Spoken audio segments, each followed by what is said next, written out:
There's a lot of things that I have learned along the way. I started in a 300 square foot store, and now today we have 13 stores in Florida. We have a 20,000 square foot warehouse and distribution center. We have e-com that we ship all over the US. We're a small publicly traded company on OTCQB, and our numbers are public, so we do about 12.5 million a year. I'm Melanie Barr. Welcome back to the She Built It podcast, your go-to place to empower you to live the life and business that you crave. I'm here to talk about everything from having the courage to make life and career leaps to the details of how to lead effectively, create successful teams, implement strategies for growth, and infuse tech innovation. I'm here to celebrate your wins and navigate through your challenges. I live in the city now, but I grew up in a town of 1,000 people. I've navigated major life leaps, a senior level corporate career, worked in professional sports, and now as a successful entrepreneur who loves business, technology, family, and making meaningful connections with you and the She Built It community. I also love a good workout and dose of self-care. Magic happens when we focus on the part of ourselves and our business that brings us joy. So turn up the audio, open your favorite notes app, grab your favorite drink, and here we go. Welcome back to the She Built It podcast. Thank you for joining us, Deanna. What were the first steps you took after deciding to turn your personal experience with skin conditions into a business? The first step that I took would be research. I had a little bit of background in retail, and being a female and obviously an avid shopper, there was a lot of appeal to going into a retail footprint. But really, it was researching the product line and the types of products that I wanted to carry and tying that to my message. That was really the important part. At that point in time, before I started my business, I had a background in real estate. And when you're a realtor, you're used to being the face of the brand. You are the brand. So that was pretty comfortable for me. And being able to combine that with my nursing experience was pretty cool. So my immediate steps was starting to research products and the product line that I wanted to carry. And did you have a skin condition before starting your company? Absolutely. I've had eczema my entire life. My daughter has eczema. It's one thing when you struggle with something, but when you see your child struggling with something, that's even more painful. This is hereditary. My father had very dry skin, my grandfather as well. Watching my child suffer and struggle as a little girl, didn't want to wear shorts to school, and sometimes scratching till you bleed. I used to say I was going to get a tattoo that says, I've tried everything and nothing worked. I'm not going to reference what it's referring to, but in my case, it was skincare, because we would try a lot of different things and over-the-counter stuff and things that dermatologists would recommend, and they might work for a short period of time, but then they would stop working. So there was a lot of trial and error. Before I started my business, I already had some of that experience from being a nurse and being a mom, and it was just tying all of those life experiences together that was the secret sauce. And my daughter had eczema for a while. She's not experiencing it right now, but it's really hard to figure out what to do because you try different things and they hurt or they make it worse, or you go to a hotel with different soaps and she's scratching all night long and you just feel like this is supposed to be vacation. Why is she struggling so much? So it becomes really hard to figure out what to do. And some people don't realize that it may not even be the soap that was in the hotel. It could be the chemicals that they're using to bleach the sheets.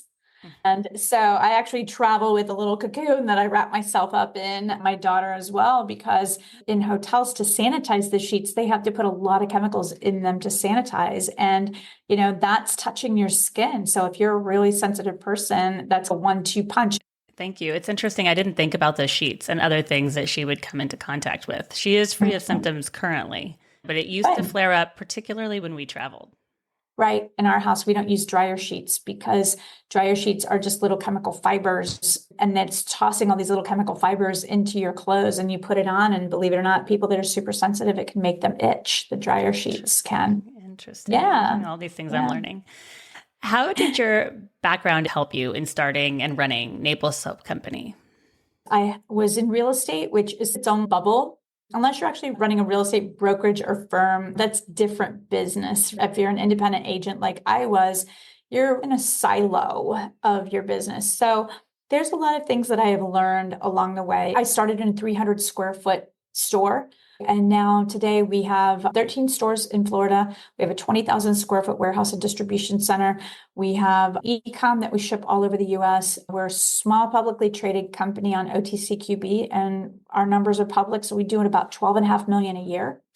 So congratulations. Good for you. Thank you. Our average order value in retail stores which is about 70% of our business, is $45. So that's a lot of transactions to get to those numbers.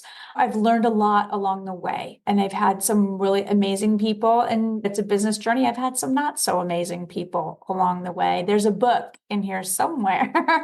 Yes. Yeah.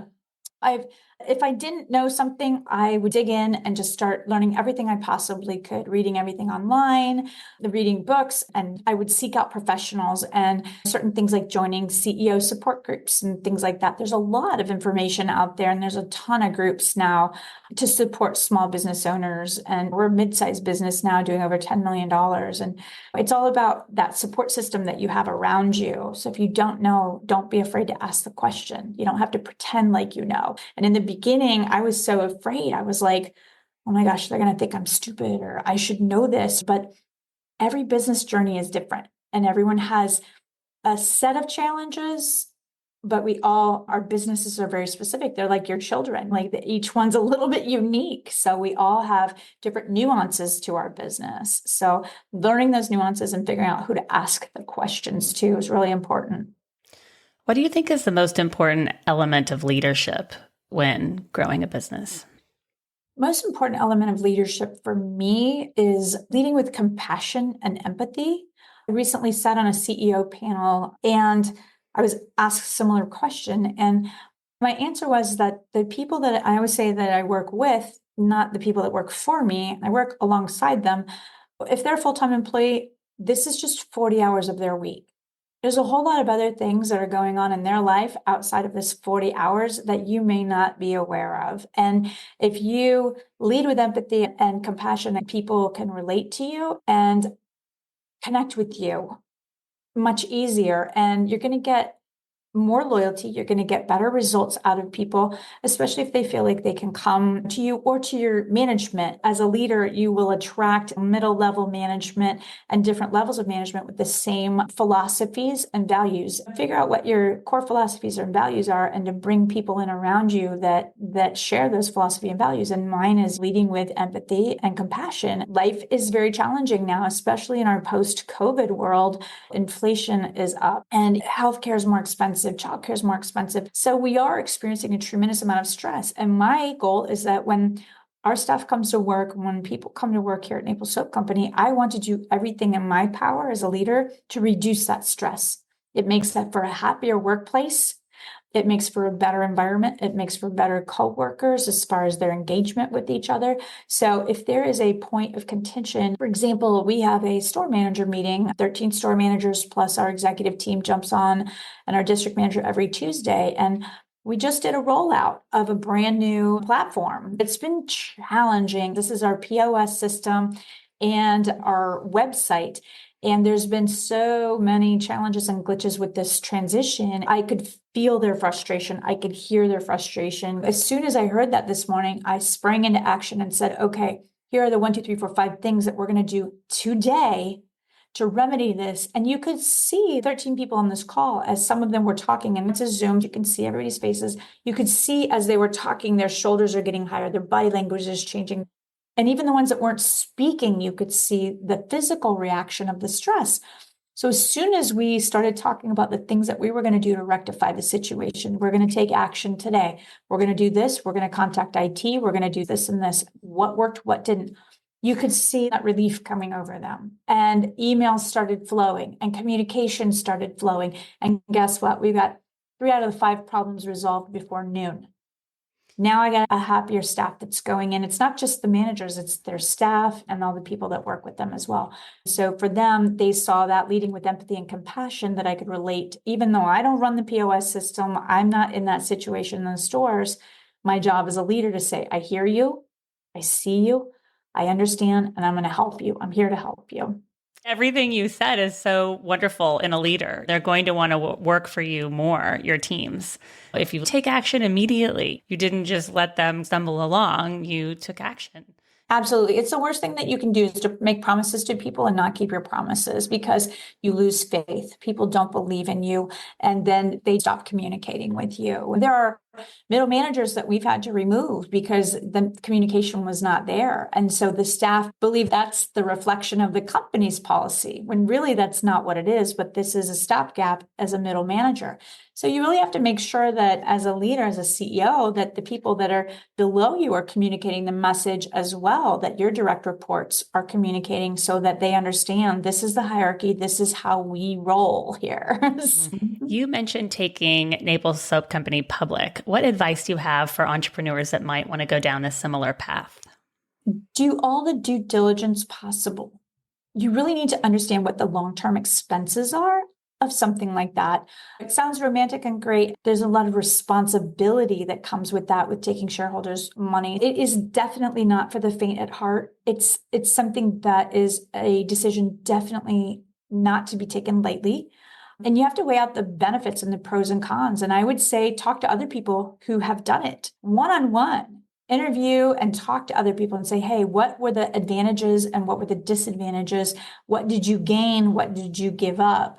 You can look on and see companies on OTC markets. You can find companies similar to your company on OTC markets and ask them and reach out and say, hey, I'm a CEO of XYZ company that's similar in your space. We're thinking of going public.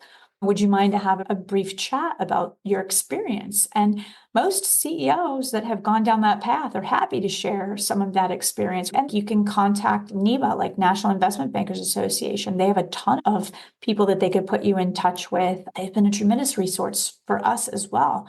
But I say get a lot of opinions and a lot of advice and do your homework. And definitely don't be rushed into anything. It's a big decision and it's one that you own it. When you do it, you own it. It's a huge commitment. So do your homework for sure.